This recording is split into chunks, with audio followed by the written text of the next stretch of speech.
নমস্কার, সুনিতাস কুকিং স্টেশনের আজকের এই ভিডিওতে আপনাদের একদম অন্যভাবে জানাই স্বাগত।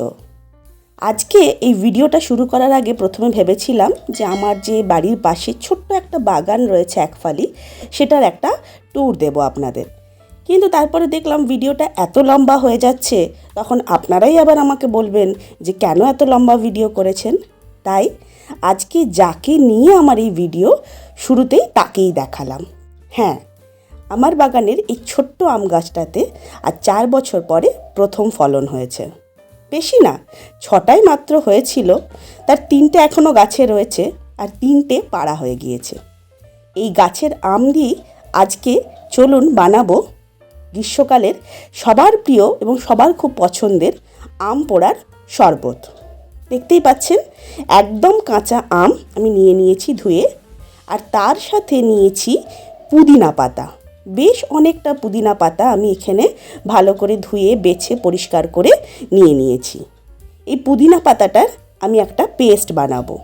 আপনি যদি বাড়িতে এই পুদিনা পাতার পেস্ট বানিয়ে ফ্রিজে স্টোর করে রেখে দেন, যে কোনো শরবতে আপনি যদি একটু অল্প মিশিয়ে দেন, এর টেস্টটাই আলাদা হয়ে যায়। আমি তো মাঝে মধ্যেই করি। আমি একটা মিক্সার গ্রাইন্ডারের জারে আমি পুদিনা পাতাটা নিয়ে নিলাম, আর তার সাথে দিচ্ছি 2টো কাঁচা লঙ্কা দিয়ে আমি একটা এরকম পেস্ট বানিয়ে এটাকে আমি একটা কাঁচের পাত্রে নিয়ে রেখে দেব। এই পেস্টটা আপনি দিয়ে শুধু পুদিনার শরবত করেও খেতে পারেন। সেটা কিন্তু পেটের জন্য ভীষণই উপকারী, কারণ আমরা সকলেই জানি পুদিনার গুণাগুণ। আর এবারে চলুন আমরা আমটাকে পুড়িয়ে নেব। এরকম একটা তার জন্য আমি জালি নিয়েছি। যদি না থাকে তাহলে যে রুটি সেঁকা হয় যে জালিতে, আপনারা সেই জালিও নিতে পারেন। তার মধ্যে আমি আমগুলোকে দেব। তার জন্য আমগুলোর গায়ে আগে ভালো করে একটু তেল লাগিয়ে নিচ্ছি। তাহলে কি হবে, এটা তাড়াতাড়ি পুড়বে আর খুব বেশি কালো হয়ে যাবে না। সব আমগুলো এক এক করে দিয়ে দিলাম। এখন গ্যাসের ফ্লেমটা একদম লো আছে। এবারে আমি আস্তে আস্তে গ্যাসের ফ্লেমটা বাড়াবো।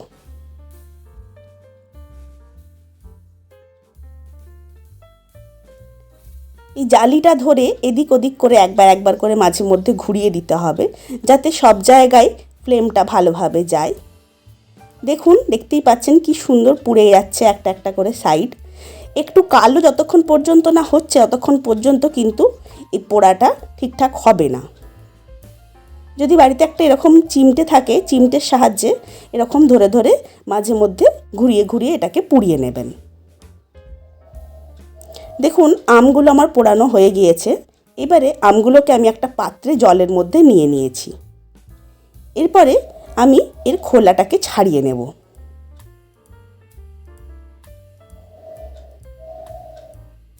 দেখতেই পাচ্ছেন ভেতরটা কত সুন্দর দাগ হয়েছে, তার মানে আমটা ভেতর থেকেও সুন্দরভাবে পুড়ে গিয়েছে।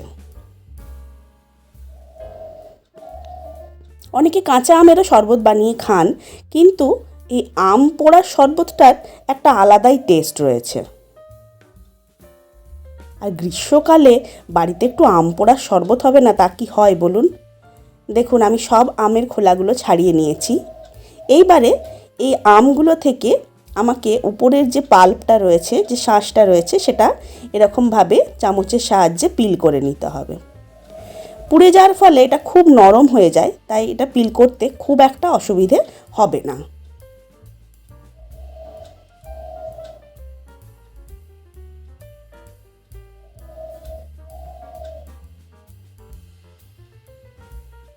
আঁতিগুলো কিন্তু ফেলে দেবেন না।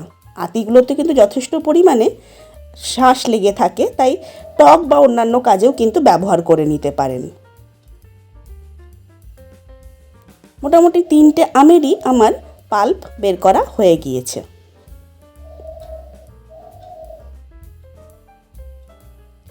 এইবারে মিক্সার গ্রাইন্ডার যে জারে আমি পুদিনা পাতাটা পেস্ট করেছিলাম, সেটা আমি ধুইনি, তার মধ্যেই এই আমটাকে দিয়ে দেব।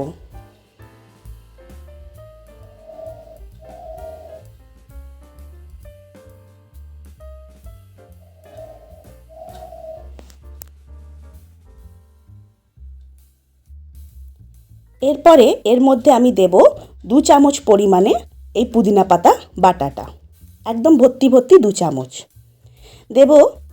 এখন আপাতত 3 চামচ চিনি দিলাম, যদি পরে আবার লাগে আমি টেস্ট করে দেখে দেব।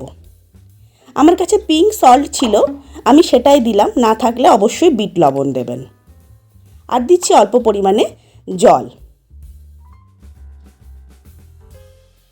পেস্ট করে নেওয়ার পর আমি একটুখানি টেস্ট করে দেখেছিলাম যে আমার মনে হলো মিষ্টি আর নুনটার ভাগটা কম আছে, তাই জন্য আরও একটু একটু করে পরিমাণ মতো দিলাম। আর দিলাম এটা ভাজা জিরের গুঁড়ো।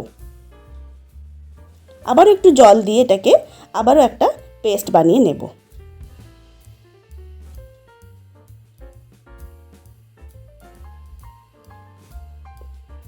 পেস্টটা আমার রেডি করা হয়ে গিয়েছে। এইবারে আমি একটা কাঁচের পাত্রে নিচ্ছি ঠান্ডা জল। পাত্রটার 1/3 মতন জল নিলাম, খুব বেশি একদম প্রথমেই আগে জলটা দিয়ে ভর্তি করে দেবেন না। এরপরে এর মধ্যে আস্তে আস্তে অল্প অল্প করে এই আমের পেস্টটা দেব এবং একবার করে গুলিয়ে গুলিয়ে দেখব, এরকমভাবে মিশিয়ে নেব এবং তারপরে আবার প্রয়োজন মতো জল দেব।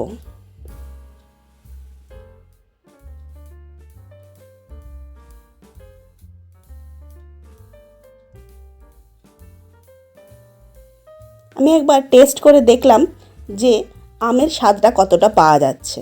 দেখলাম না, আরও আমাকে প্রয়োজনে দিতে হবে।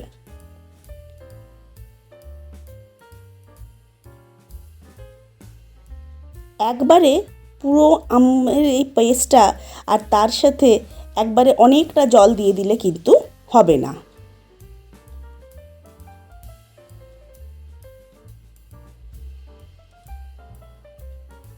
এরপরে আমের এই পেস্টটা পুরোটা দিয়ে দিলাম আর তার সাথে এই মিক্সার গ্রাইন্ডারটা ধোয়া জল একটু দিলাম এর মধ্যে। এরপরে দেব চাট মশলা,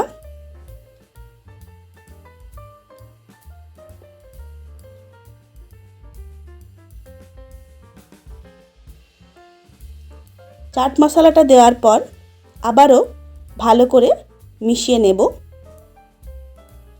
ব্যাস, আর সেরকম কিছু করার নেই। আম পোড়ার শরবত একদম রেডি। ফ্রিজে ভরে রেখে দিন, যার যখন খেতে ইচ্ছে করবে বের করুন আর খান। গরমের দুপুরে কি গরমের ঠিক এই যে মধ্য সকাল যেটাকে আমরা বলি, সেই সময়ে এই আম পোড়ার শরবত যে কী আরাম দেয় সে তো আপনারা সকলেই জানেন। বাড়িতেও অবশ্যই আপনারা ট্রাই করে দেখবেন আর আমাকে জানাতে ভুলবেন না যে আপনার বাড়ির সদস্যরা খেয়ে আপনাকে ঠিক কী বলল।